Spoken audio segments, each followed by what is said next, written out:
Hello बच्चों। तो अब इस लेक्चर में मैं आपको रिफ्रैक्शन का सबसे पहला एप्लीकेशन बताता हूँ और वो एप्लीकेशन है एपरेंट डेप्थ और एपरेंट हाइट ऑफ ऑब्जेक्ट।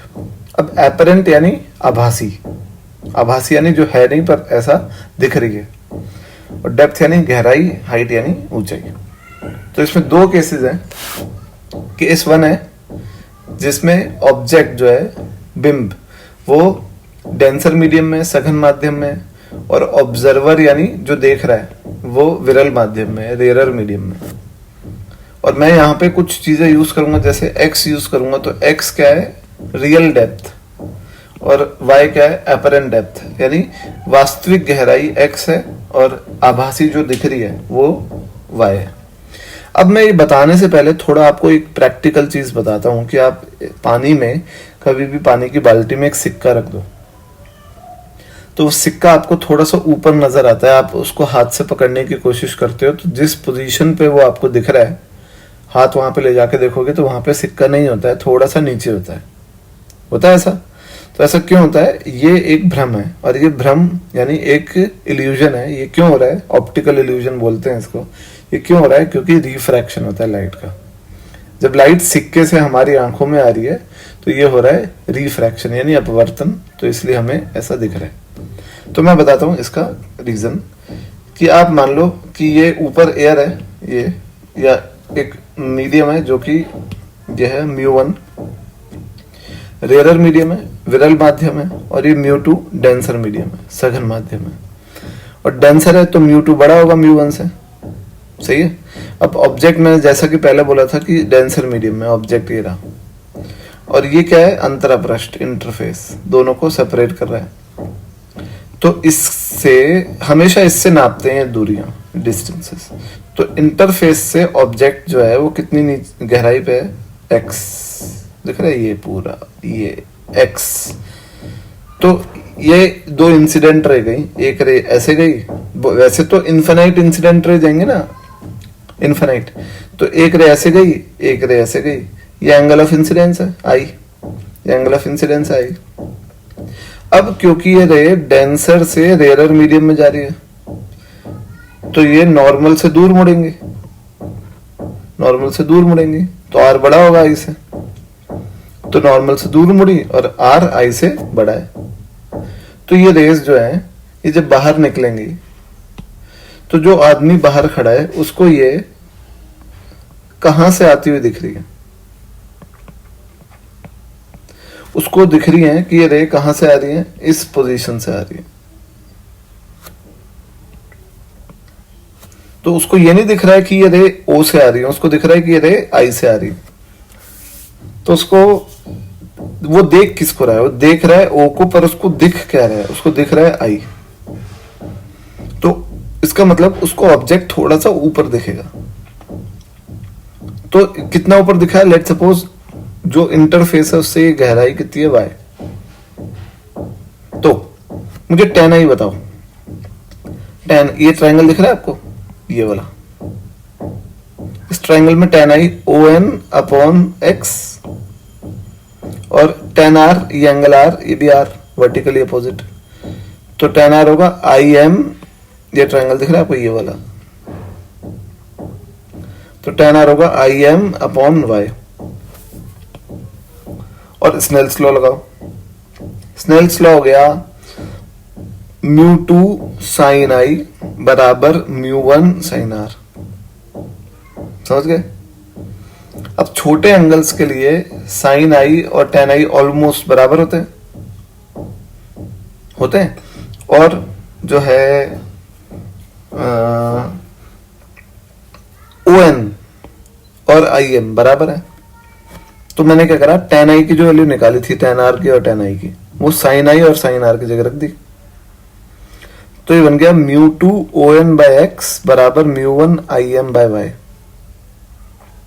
और on और im बराबर है तो कैंसिल आउट हो गए। तो y कितना आ गया, y आ गया x अपॉन μ2 by μ1। अब μ2 by μ1 को हम म्यू रिलेटिव बोल देते हैं। म्यू रिलेटिव क्या है? अब म्यू रिलेटिव का फॉर्मूला एक मैं तुम्हें जनरल बना के देता हूं। कि हम देसी भाषा में इसको याद करेंगे म्यू रिलेटिव को, कहाँ से कहाँ को, कहाँ से कहाँ को, यानी इंसिडेंट रे कहाँ से जा रही है, म्यू2 से जा रही है, कहाँ को जा रही है, म्यू1 को जा रही है। तो म्यू रिलेटिव होगा कहाँ से अपॉन कहाँ को, म्यू2 से म्यू1 को। समझ गए आप? तो ये एक मैंने आपको जनरल फॉर्मूला बना के दिया है जो हर जगह वैलिड, केस 2 में भी यही फॉर्मूला वैलिड है। तो ये तो देसी भाषा हुई कहाँ से कहाँ को, पर मैं एक जनरली अगर म्यू रिलेटिव को लिखता हूं तो ये हुआ mu incident medium upon mu refracted medium. यानी ऊपर कौन सा म्यू आएगा, जिस मीडियम से इंसिडेंट रे आ रही है, और नीचे कौन सा म्यू आएगा, जिस मीडियम में रिफ्रैक्शन के बाद, अपवर्तन के बाद इंसिडेंट रे जा रही है। समझे आप? तो ये फॉर्मूला बड़ा इंपॉर्टेंट है, मैं इसको थोड़ा हाईलाइट कर देता हूं। समझ गया? अब केस 2। केस 2 क्या है? केस 2 वो है जिसमें ये ऑब्जेक्ट जो है वो किसमें है, रेयरर मीडियम में। रेयरर मीडियम यानी जो ऊपर वाला मीडियम है ना, अब वो म्यू1 है और नीचे वाला म्यू2 है। म्यू1 छोटा है म्यू2 से, वो पहले भी था।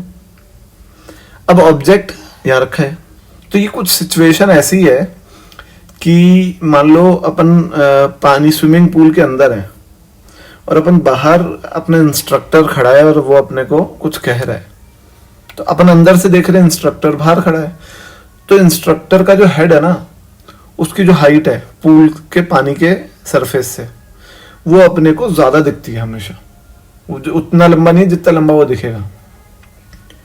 ऑब्जर्व करो अगर आपने कभी ऐसा किया हो तो ऐसा क्यों होता है?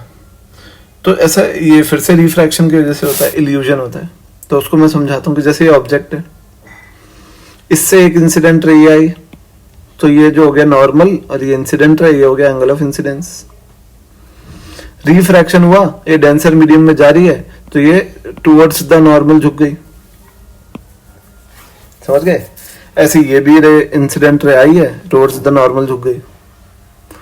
अब ये जब रे को ये ऑब्जर्वर यहां से देखेगा, म्यू2 से देखेगा अंदर से, तो ये रे उसको ओ से थोड़ी आती हुई दिख रही है, ये रे उसको दिख रही है आई से आती हुई। यानी इन दोनों रे को अगर पीछे एक्सटेंड कर देंगे तो ये आई पे मिलती हुई अपीयर हो रही है, तो ये इमेज हो गई। तो ऑब्जेक्ट जो है उससे दूर दिख रही है ना इमेज, इसलिए इंस्ट्रक्टर का हेड अगर यह है तो हेड ऊंचा दिखता है, यानी वो लंबा दिखता है पानी से देखने में। तो ये कितना लंबा देखेगा वो निकालते हैं कि ऑब्जेक्ट की यहां से हाइट कितनी है x और इमेज की हाइट कितनी है y, मान लो। तो मुझे बताओ tan i किसके बराबर है? tan i होगा mo अपॉन x, दिख रहा है triangle, mo upon x। tan r किसके बराबर होगा? ये r है, तो वर्टिकली अपोजिट एंगल ये भी r हो गया, तो tan r भी होगा mo अपॉन y।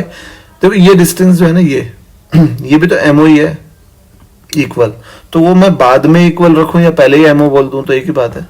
तो ये डिस्टेंस भी mo upon y, tan r। फिर से स्नेल्स लॉ लगाऊं तो स्नेल्स लॉ बोलता है कि μ1 sin i is equal to μ2 sin r, और छोटे एंगल्स के लिए tan i और sin i बराबर, tan r और sin r बराबर।